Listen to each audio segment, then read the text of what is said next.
Welcome to agriculture bio classes. दोस्तों, आज हम आपको बताएंगे जूनियर हाई स्कूल का ये जो एग्ज़ाम हुआ है जूनियर एडेड टीचर का, तो ये उसका ये सामान्य ज्ञान का आपका आंसर की आपको बताया जा रहा है। दोस्तों, वैसे तो इसका कई सेट में क्वेश्चन पेपर तैयार किया गया है, लेकिन सारे क्वेश्चन एक ही हैं, बस क्वेश्चन को आगे पीछे दिया गया है। तो क्वेश्चन को आप सुनकर और मेरे साथ पढ़कर मिला सकते हैं। तो आइए वीडियो पे चलते हैं। दोस्तों, ये टॉपिक है सामान्य ज्ञान, जनरल नॉलेज। पहला क्वेश्चन है, भारत में वस्तु एवं सेवा कर जीएसटी कब से लागू किया गया? तो इसका आंसर आपका रहेगा चौथा, 1 जुलाई 2017। दूसरा क्वेश्चन है आपका, पुदुचेरी किस उच्च न्यायालय के क्षेत्राधिकार के अंतर्गत आता है? इसका आंसर है पहला, मद्रास। तीसरा क्वेश्चन है आपका, निम्नलिखित में से कौन सी भारत शासन अधिनियम 1919 की प्रमुख विशेषता नहीं थी? तो इसका आप उत्तर करेंगे केंद्र में द्वैत शासन, चौथा ऑप्शन। चौथा क्वेश्चन है आपका, तंजौर के बृहदीश्वर मंदिर का निर्माण किसने कराया था? इसका उत्तर आप देंगे राजराज प्रथम ने। पांचवा क्वेश्चन है आपका, अटल नवाचार मिशन संबंधित है, किससे संबंधित है इसमें? तो आपका आंसर जाएगा पांचवा का पहला, उद्यमशीलता विकास से। छठा क्वेश्चन आपका, एफ का ये दिया है 216 और एल का पूछा है। तो क्या है कि एफ का जो नंबर होता है 6 होता है, वैसे एल का है आपका 12। तो 12 का आप क्यों करेंगे? 12 का क्यों करने के बाद आपका इसका चौथा ऑप्शन होगा 1728। सातवां का सांकेतिक भाषा का दिया है, इसका आप अपना देख लीजिएगा। वैसे इसका उत्तर हम आपको बता दें, सातवां का होगा ये दूसरा ऑप्शन। आठवां दिया है कि एक व्यक्ति 8 किलोमीटर पश्चिम की ओर चलता है, फिर 6 किलोमीटर उत्तर की ओर चलता है, अब वह अपने प्रारंभिक स्थान से कितनी दूरी पे है? तो इसका उत्तर होगा पहला 10 किलोमीटर। नौवां क्वेश्चन है, 2:30 पर दोनों सुइयों घंटा तथा मिनट के बीच के कितने अंश का कोण होगा? तो इसका उत्तर होगा 105 अंश का कोण बनेगा। 10वां क्वेश्चन है आपका, सदस्यता बताइए। प्रयागराज में जैसे गंगा नदी बहती है, वैसे अयोध्या में कौन सी नदी बहती है? सरयू नदी बहती है। तो इसका उत्तर आप करेंगे तीसरा। 11वां क्वेश्चन है, जनगणना 2011 के अनुसार भारत में साक्षरता दर कितना है? तो आपको बता दें कि इसका आंसर होगा दूसरा, 74.04% है। 12वां है आपका, उत्तर प्रदेश के बजट 2021-22 के अंतर्गत मुख्यमंत्री समग्र संपदा विकास योजना के लिए कितना आवंटन दिया गया है? तो इसका उत्तर रहेगा आपका पहला, 2000 करोड़ रुपए।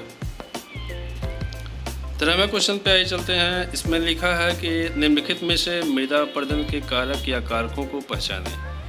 तो इस पे ऑप्शन ए है बहता हुआ पानी, और बी है भूजल, सी है समुद्र की लहरें। तो इसमें आप पहला ऑप्शन मारेंगे ए और सी, बहता हुआ पानी और समुद्र की लहरों से मृदा अपरदन होता है। 14 नंबर है आपका, जैव विविधता किस में पाई जाती है?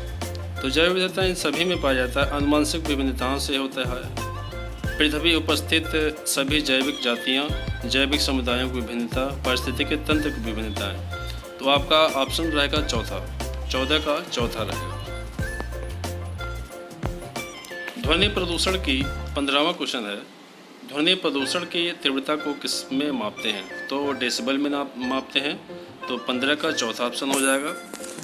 16वां क्वेश्चन का है आपका, निम्नलिखित में से कौन सा बीमारी वायरस जनित है?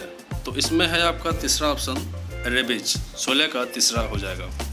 17वां क्वेश्चन है, ईसीजी किस अंग की विद्युतीय गति का ग्राफिकी प्रदर्शन है? तो ये हृदय का होता है ईसीजी का इसमें। तो 17 का हो जाएगा आपका दूसरा। 18वां क्वेश्चन है आपका, ये आपके सामने दिया हुआ है, इसका मान हो जाएगा 18 का पहला समस्थानिक। 19 है, निम्नलिखित में से कौन सा अम्ल मुख्यतः टमाटर में उपस्थित होता है? तो टार्टरिक 19 का हो जाएगा आपका ये सिट्रिक अम्ल एवं मौलिक अम्ल हो जाएगा, उसमें उपस्थित होता है। 20वां क्वेश्चन है आपका 19 का बता दें आपको एक बार फिर से, 19 का तीसरा होगा सिट्रिक अम्ल एवं मौलिक अम्ल। 20वां क्वेश्चन है आपका पेरिस में 21वां संयुक्त राष्ट्र जलवायु परिवर्तन शिखर सम्मेलन कब आयोजित हुआ था? तो 20वां का आंसर हो जाएगा 2015। 2015 में पेरिस का 21वां संयुक्त राष्ट्र जलवायु परिवर्तन शिखर सम्मेलन हुआ था। 21वां क्वेश्चन है आपका इसमें से कौन सा सुमेलित नहीं है? तो दूध में फार्मिक अम्ल नहीं पाया जाता है, तो इसका ऑप्शन हो जाएगा 21 का चौथा। ये इसमें गलत मिला गया है। आपका चलते हैं 22वां पे। 22वां क्वेश्चन है रक्षा मंत्रालय भारत सरकार द्वारा 2020 में प्रारंभ किया गया सार्थक निम्न में से किससे संबंधित है? तो इसका ऑप्शन है आपका 22वां का तीसरा अपतटीय गश्ती जहाज से है। 23वां क्वेश्चन है आपका निम्नलिखित में से कौन सा भारत का पहला 100% जैविक केंद्र शासित प्रदेश है? तो इसका उत्तर है दोस्तों 23वां का दूसरा लक्षद्वीप है। 24वां क्वेश्चन है निम्न घटनाओं को कालानुक्रम में व्यवस्थित कीजिए और नीचे दिए गए उत्तर चुनिए। तो इसका उत्तर हो जाएगा 24 का आपका, इसमें दूसरा, इसमें चौथा है, दूसरा है, पहला है और तीसरा है। तो इसमें आप 24 का आंसर मारेंगे दूसरे को। 25वां का क्वेश्चन है आपका निम्नलिखित नेताओं में किसने क्रांतिकारी संगठन अभिनव भारत समाज की स्थापना की थी? तो 25वां का आंसर है विनायक दामोदर सावरकर ने। 26वां का क्वेश्चन है भारतीय केंद्र सरकार द्वारा प्रारंभ किया गया मिशन जल जीवन हर घर में एक नल का लक्ष्य सर्वप्रथम किस राज्य में पूर्ण किया गया था? तो इसका उत्तर होगा आपका दोस्तों 26वां का है दूसरा, गोवा। 27वां का है भारत के किस राज्य में धार्मिक त्यौहार थाई पूसम मनाया जाता है? तो भारत के थाई पूसम आपका धार्मिक त्यौहार है आपका तमिलनाडु का है, तो इसलिए आप इसका तीसरा आंसर करेंगे तमिलनाडु। 29वां क्वेश्चन है आपका 28वां क्वेश्चन है आपका किसानों की आय बढ़ाने के किस राज्य ने किसान कल्याण मिशन शुभारंभ किया था? तो इसका ऑप्शन है उत्तर प्रदेश। क्वेश्चन नंबर 29 वर्ष 2020 का बुकर पुरस्कार किस पुस्तक के लिए दिया गया था? तो इसका उत्तर है आपका दूसरा, सगी और बेन। 30वां क्वेश्चन है हाल ही में भारत और अफगानिस्तान की सहमति से शहतूत बांध किस नदी पर निर्मित कराया गया था? तो यह है कुनार नदी पे निर्मित कराया गया था। तो तीसरे का तीसरा ऑप्शन होगा आपका 31वां क्वेश्चन है अकबर ने किस वर्ष पहली बार जजिया कर समाप्त किया था? तो इसका उत्तर होगा आपका दूसरा 1564 ईस्वी में। 31 का दूसरा। 32 का है आपका 1938 में भारतीय राष्ट्रीय कांग्रेस के अध्यक्ष कौन निर्वाचित हुए थे? इसका चौथा ऑप्शन है सुभाष चंद्र बोस। 1938 में उन्हें नियुक्त किया गया था। 33 क्वेश्चन है आपका अधोलिखित में से किस वर्ष सुरेंद्रनाथ बनर्जी को सिविल सर्विस से हटाया गया था? तो 33 का उत्तर होगा आपका तीसरा 1874। 34 क्वेश्चन है ब्राह्मी लिपि का उद्वाचन किसने किया था? तो ब्राह्मी लिपि का उद्वाचन जेम्स प्रेषद द्वारा किया गया था। इसका ऑप्शन है तीसरा।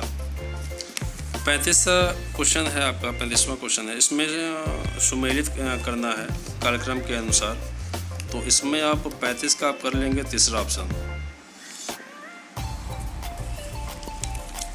36वां क्वेश्चन आपके सामने, भारत के किस राज्य में वन सबसे अधिक क्षेत्र में सबसे अधिक किस क्षेत्र में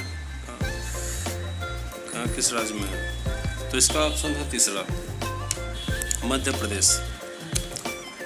37वां क्वेश्चन है, निम्न में से कौन सी नदी डेल्टा नहीं बनाती? तो इसका ऑप्शन है चौथा, नर्मदा नदी डेल्टा नहीं बनाती है। 38वां क्वेश्चन का है, कैबिनेट मिशन भारत में कब आया था? तो ये आया था 14 मार्च 1946 में आया था, तो इसलिए इसका ऑप्शन होगा तीसरा। 39वां है आपका, भारत में उपराष्ट्रपति पदेन सभापति कौन होता है? तो इसका ऑप्शन होता है तीसरा, राज्यसभा का। 40वां है, भारतीय संविधान की 11वीं अनुसूची में कुल कितने विषय हैं? तो भारतीय संविधान की 11वीं अनुसूची में कुल 29 विषय हैं। 2011 में भारत की जनसंख्या विश्व के जनसंख्या के कितने प्रतिशत थी? तो इसका ऑप्शन है आपका दोस्तों तीसरा, 17.5 है। 41 का ऑप्शन रहेगा 17.5 तीसरा ऑप्शन। 42 है, कुमायूं हिमालय निम्न में से किन नदियों के बीच स्थित है? तीस्ता और इसमें 42 का होगा आपका तीसरा, सतलज और काली में। 43 का है, हरित क्रांति किससे संबंधित है? तो ये खाद्यान्न फसलों से संबंधित है। 43 का दूसरा होगा। 44वां क्वेश्चन क्या कहता है, भारत का कौन सा समुद्र प्रायः चक्रवात से प्रभावित रहता है? तो इसका ऑप्शन होगा चौथा, पश्चिम बंगाल। 45वां पूछा है, भारत का सबसे बड़ा रेलखंड कौन सा है? तो 45 का होगा दूसरा, उत्तर पूर्वी रेलवे खंड है। 46 है, जो मृदा जल के द्वारा वहन होती है उसे जलोढ़ कहते हैं। इसका ऑप्शन होगा 46 का दूसरा। 47वां ऑप्शन है दोस्तों, भोज एवं भक्षक के रूप में विभिन्न प्रजातियों का अनुक्रमिक संबंध कहलाता है। तो इसे कौन सा होगा? 47 का होगा आपका भोजन श्रृंखला, दूसरा ऑप्शन। 48 का, समुद्र के तल पर रहने वाले जंतुओं को क्या कहते हैं? समुद्र के तल पर रहने वाले जंतुओं को बेंथिक कहा जाता है। 49वां क्वेश्चन है, एक पावर हाउस का सामर्थ्य 200 मेगावाट है, इसके द्वारा प्रतिदिन उत्पन्न विद्युत ऊर्जा कितना होगा? इसका विद्युत ऊर्जा होगा 4800 जूल होगा। 50वां है, राष्ट्रीय विज्ञान दिवस कब मनाया जाता है? तो दोस्तों भारतीय राष्ट्रीय विज्ञान दिवस 28 फरवरी को मनाया जाता है। इसका पहला ऑप्शन है। दोस्तों इस वीडियो को अपने दोस्तों के साथ शेयर करें और ज़्यादा से ज़्यादा लाइक और सब्सक्राइब करें।